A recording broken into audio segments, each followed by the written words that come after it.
This is Q13 News at 11. After one of the most fiery debates in Seattle history, Jeff Bezos is a bully. it's official. Please read that into the record. The city council passed a tax on the city's biggest businesses to fund the fight on homelessness. But the fight isn't over. If you think for half a second that these companies will not move to other places in the country who are much more welcoming, you're wrong.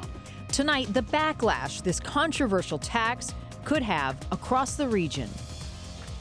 After a weekend filled with a lot of negotiating, a smaller employee head tax passed today unanimously in Seattle. Thanks for joining us. I'm Marnie Hughes. I'm David Rose. Initially, council members proposed a tax that was nearly twice as big. But after Seattle Mayor Jenny Durkin threatened to veto that plan, they settled on this. The tax is $275 per employee per year on Seattle's biggest businesses.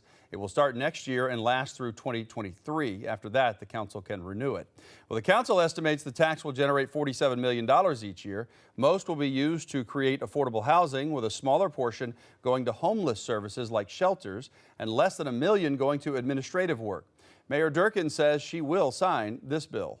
I think it represents a true shared solution. It lifts up those who have been left behind while also ensuring accountability and transparency.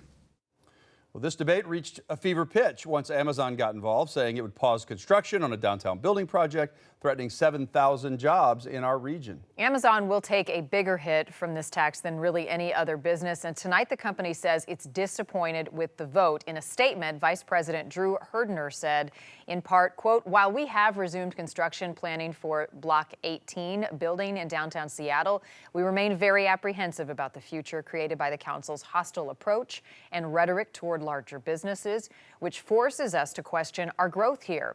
Amazon is expected to pay more than $10 million a year under the tax passed today." Starbucks is also calling out the council, but it's not just mega corporations that are going to be impacted. Tadevik Aprikian talked with local companies like Dick's Drive-In that are now questioning their future in the city.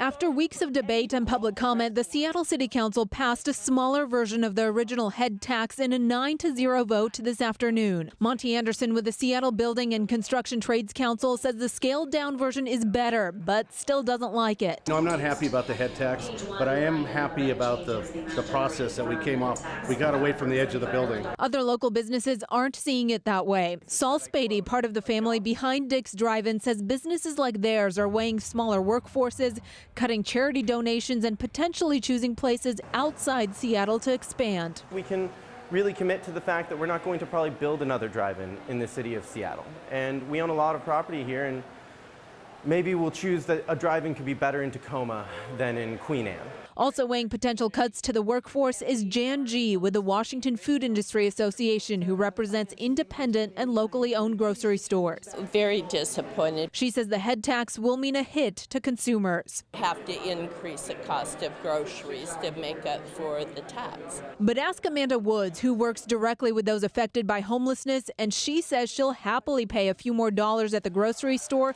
to help chip away at the homeless crisis. I am happy that progress is happening. She says the head tax will mean she can provide more to the people she serves. Various case management services.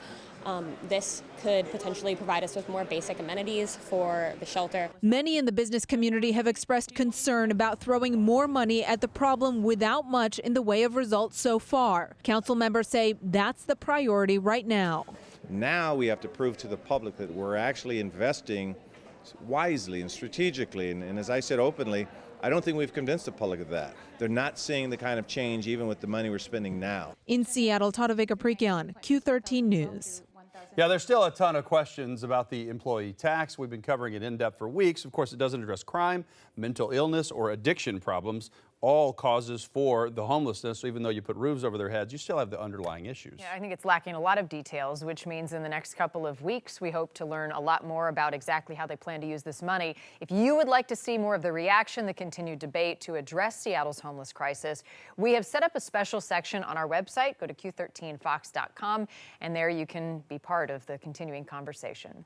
Pierce County deputies are investigating after 2 men were found dead inside of a car in University Place this morning. So officers were called to check on the car that was parked along 63rd Street West at around 5:30 this morning. They found the bodies with gunshot wounds. There were also bullet casings inside the car. Now, detectives are asking anyone who lives in the area to check their security cameras to see if they can spot anything suspicious. So the hours they want you to watch for are between 4 and 6 this morning. In particular, they say they're looking for 2 men who might have been seen running north near Alameda Avenue, 56th Street, or Cirque Drive. We are hearing for the first time from the family of Jennifer Bastian since Tacoma police arrested the young girl's alleged killer. Bastian was 13 years old when police say she was found murdered in Point Defiance Park. Investigators say her case was recently cracked wide open thanks to DNA evidence. Q13 Steve Kiggins heard from Jennifer's family today during a news conference. Thank you all for coming here today, and most importantly, thank you for never letting us feel alone over the past 32 years. Jennifer's family wasn't alone. On Monday, flanked by detectives current and retired, the Bastian family never gave up hope her killer would be found. Because of all of you, we have survived what no family should ever have to. Last week, police in Illinois arrested this man, 60-year-old Robert Washburn. I know that Patty knew that this day would eventually come. She never lost hope that someday the perpetrator who took her wonderful daughter's life would be identified, apprehended, and brought to justice. In a twist of fate, back in 1986, police say Robert Washburn first called in a tip about the murder of another Tacoma girl, 12-year-old Michelle Welsh. He was never arrested, but his tip put Washburn on detectives' radar. While DNA later proved Welch and Bastian's killer were not the same person, police say DNA submitted voluntarily by Washburn matched what investigators found on Bastian's clothing. Now Washburn has been charged with her murder. For a lot of us, our childhood ended that day. And many of Jennifer's friends remember her murder like it was yesterday. But they also remember Jennifer as she was, a young girl full of love and spirit. Tacoma was the North End. It was a scary time. Washburn has been charged with first-degree murder. The county prosecutor says he's waived his right to an extradition hearing and could face a Pierce County judge before June. Washburn's arrest is one step for a family and an entire community who once again will move together towards feeling like justice has finally been served. We never gave up on wanting justice for Jenny. Tacoma never gave up on wanting justice for Jenny. And now, after all this time, justice is Jenny's. In Tacoma, Steve Kiggins, Q13 News. Well, Tacoma police are still putting together the strongest case they can. And they're asking anyone with information regarding Washburn to come forward with new details. Crews from our state's Department of Natural Resources and the Washington Conservation Corps have been deployed to flood zones in eastern Washington. Snowmelt from Canada in recent days has inundated waterways, causing flooding in many areas. Officials expect some rivers to rise to near record levels by the end of the week. Governor Jay Inslee has declared a state of emergency for 20 counties. The most affected people live in Ferry, Okanagan, and Pend Oreille counties. So water's still going up there and more issues that it's going to cause. Yeah, as a reminder, too, we kind of brought this up earlier, is because it's so hot for us, everybody's kind of flocking to the beaches and the rivers especially. I mean, that's literally snow melt. I mean, it's like 37 degrees or something. So just remember, practice water safety. Let's show you what's going on for tonight. We've got a marine push. It's a gentle one compared to the one that's coming in Wednesday morning. And so that means that we will cool off tomorrow. Mother Nature's air conditioning will provide some relief from the mid-80s that we experienced today. So that's good. You can actually see it right there. We're not really expecting any rainfall this week, but our temperatures will go from 88 today to about 65 on Wednesday. That's going to be what's going to transpire here. So you can see 69 right now in Seattle. But look at Shelton, 56. They went from 89 today to 56 right now. So that's a pretty good drop. Very warm for May, very warm by even July, August standard. That's why I've been calling it, summer in May. We've been saying that for the last week. Cooler Tuesday.